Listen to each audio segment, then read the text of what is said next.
Organization, process of arranging information and experiences into mental systems and categories.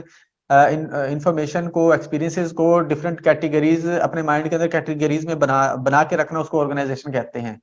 Schema क्या होता है? Mental, इसकी short definition है ये वाली, मेंटल स्ट्रक्चर और कैटेगरी ऑफ इंफॉर्मेशन और एक्सपीरियंस। हमारा एक्सपीरियंस या इंफॉर्मेशन की एक फ्रेमवर्क, एक स्ट्रक्चर, एक कैटेगरी होती है जो हम अपने माइंड के अंदर बना के रखते हैं। बाद में वही हेल्प करती है हमें अपनी सराउंडिंग्स को समझने में, वर्ल्ड को समझने में।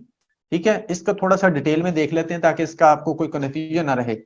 Schema is a cognitive framework or mental model that helps individual organize and interpret information about the world। मतलब कि इसकी मदद से हम इंटरप्रेट कर रहे होते हैं या वर्ल्ड को समझ रहे होते हैं। एक एग्जांपल देखते हैं। Imagine you encounter a new type of fruit for the first time. आपने कोई नया फ्रूट देखा पहली दफा, ठीक है।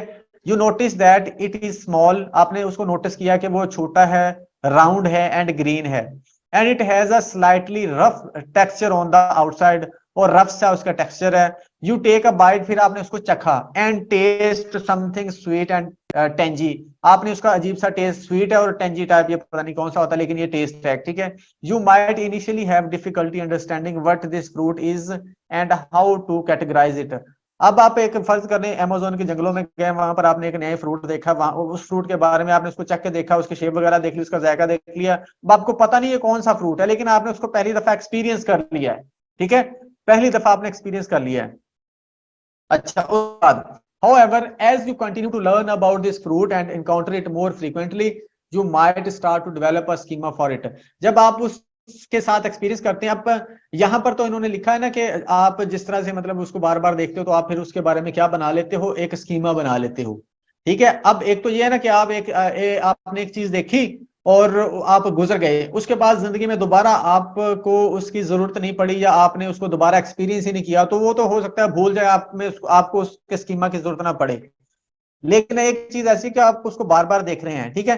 फर्ज करें सेब को आपने पहली दफा देखा था, आपको नहीं पता था क्या था, लेकिन आपने उसको समझ लिया, यानी कि उसकी शेप देख ली, उसका जायका देख लिया, उसका आपने देख लिया कि वो थोड़ा सा सख्त होता है, ये सारी चीजें समझ ली, ठीक है।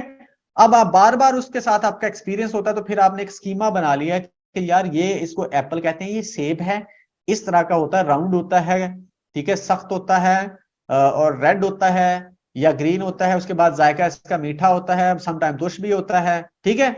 ये आपने उसका एक स्कीमा बना के रख लिया। अब अगली दफा फिर क्या होगा, जब आपने एक्सपीरियंस किया है तो आपको मतलब अगली दफा आपके सामने सेब आएगा तो आप फौरन आपको पता चल जाएगा अच्छा यार ये सेब है, ठीक है, इसका जायका ऐसा होता है। अगर आपने किसी को मशवरा भी देना तो आप उसको समझाएंगे यार ये जायका इसका ऐसा होता है, ये ऐसा होता है, ये ऐसा होता है, ठीक है। अच्छा, however, as you continue to learn about this fruit and encounter it more frequently, you might start to develop schema for it. Your schema might include the physical। अब schema के अंदर क्या चीज होगी? Physical characteristics of the fruit, small, round, green and texture।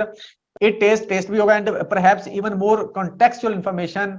अब उसकी और भी इंफॉर्मेशन उस स्कीमा के अंदर होगी, उस फ्रेमवर्क के अंदर होगी, या उस कैटेगरी के स्ट्रक्चर के अंदर होगी जो आपने बनाई है उसके बारे में। उसके अंदर और भी क्या हो सकता है? वेयर इट ग्रोज, ये कहाँ होता है, हाउ इट टिपिकली कंज्यूम, कैसे कंज्यूम किया जाता है इसको, ये उससे रिलेटेड इंफॉर्मेशन उसी फ्रेमवर्क के अंदर हो सकती है आपके पास। This schema would allow you to easily recognise and categorise this fruit in the future. जब आपको मुस्तकबिल में उसकी जरूरत मतलब कि उसका सामना करना पड़ेगा, या उस फ्रूट को देखेंगे या खाने की, या आपका एक्सपीरियंस होगा, तो आपको आसानी होगी उसको इंटरप्रेट करने में, समझने में, ठीक है। और समझने के बाद फर्दर कोई भी आपने जो एक्सपीरियंस करना, या कोई भी आपने कुछ परफॉर्म करना है, या आगे बढ़ना है, या प्लानिंग करनी है, अब उसके शेप के मुतालिक आपके पास स्कीमा मौजूद है, तो उसकी सारी इंफॉर्मेशन आपके पास मौजूद है, तो आपको अगली प्लानिंग करने में आसानी हो जाएगी।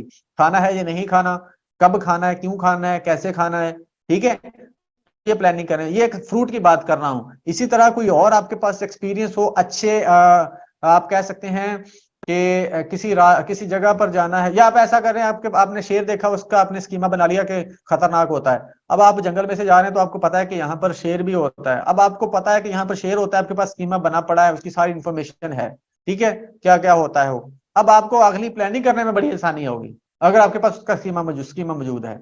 अगर आपको ये पता ही ना हो कि जंगल में शेर होता है जो चीर फाड़ देता है, तो आप को फिर दुनिया को समझने में मुश्किल हो रही होती है, आगे बढ़ने में मुश्किल हो रही होती है, प्लानिंग करने में मुश्किल हो रही होती है, या आप प्लानिंग कर ही नहीं पाते। अगर प्लानिंग करते हैं तो उसके अकॉर्डिंग नहीं कर रहे होते, जब वो आपके सामने आता है तो वो आपको नुकसान होता है। मतलब ये इसको जिधर मर्जी आप अप्लाई कर दो इस कॉन्सेप्ट को, ठीक है, ठीक है। Even if you encounter different variety of it और encounter it is in new context. अब वो कहता है कि एक तो ये है कि आप उसको समझ लेते हो, फ्यूचर में आपको मसला नहीं होता, और एक दूसरा ये है कि अगर आप इसी तरह की चीज या इसको डिफरेंट कॉन्टेक्स्ट के अंदर देखते हो तो भी आपको थोड़ी सी आसानी हो जाती है कि मैंने किस तरह से मतलब इसको समझना है।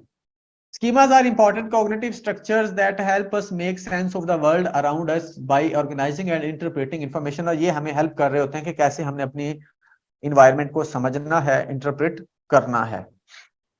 उसके बाद ठीक है जी, स्कीमा क्लियर हो गया आपका।